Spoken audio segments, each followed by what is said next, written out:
Advocate Chandrashekhar. धन्यवाद अध्यक्ष जी।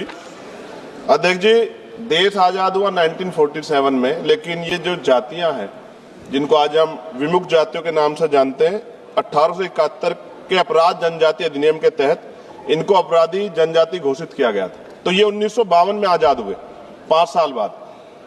मंत्री जी ने बहुत सारी योजनाओं का जिक्र किया है। आज वर्तमान में डीएनटी, एनटी, एसएनटी समुदाय विभिन्न राज्यों में एससी, एसटी और ओबीसी श्रेणियों में वर्गीकृत है।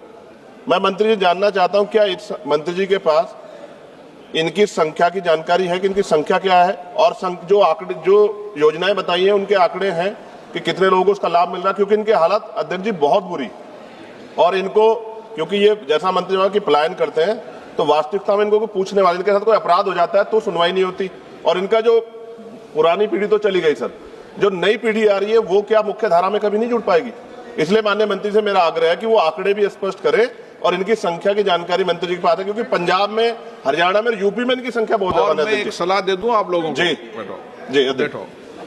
घुमंतु जातियों के जहां जहां भी डेरे होते हैं, सभी मान्य सदस्यों को प्रयास करना चाहिए कि वह जन सहयोग से ऐसी जातियों के अध्ययन के लिए वहीं पर 3-3 महीने का अगर शिक्षा का केंद्र लगाएंगे तो हम आने वाली पीढ़ी को शिक्षित कर सकते हैं। ये प्रयास मैं भी कर रहा हूं, आप लोगों को भी करना चाहिए। माननीय अध्यक्ष महोदय,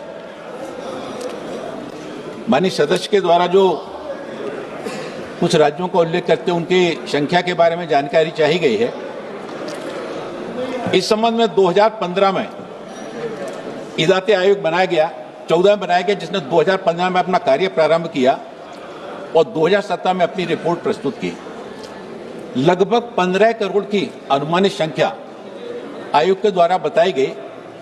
राज्यों में जिन राज्यों में विमुक्त, घुमंतु, अर्धघुमंतु समुदाय के बंधु पाए जाते हैं, उनके कल्याण के लिए, जैसा कि मैंने बताया कि सरकार के द्वारा सब समाज को लिए साथ में आगे है बढ़ते जाना। हम समाज के जो सबसे अंतिम पंक्ति के अंतिम छोर पर रहने वाले जो बंधु हैं, उन बंधुओं के कल्याण के लिए जो सीड योजना के अंतर्गत सारे राज्यों में काम किए जा रहे हैं, इसमें आजीविका घटक के अंतर्गत उनको सशक्त बनाने के लिए, उनके युवाओं के शैक्षिक सशक्तिकरण के लिए, निःशुल्क कोचिंग के लिए, उनके स्वास्थ्य बीमा के आयुष्मान भारत योजना के अंतर्गत कार्ड बनाए जाने के लिए, और प्रधानमंत्री आवास योजना के अंतर्गत उनको आवास उपलब्ध कराए जाने के लिए सरकार के द्वारा इस संबंध में काफी तत्परता से काम किए जा रहे हैं। आजीविका घटक में 8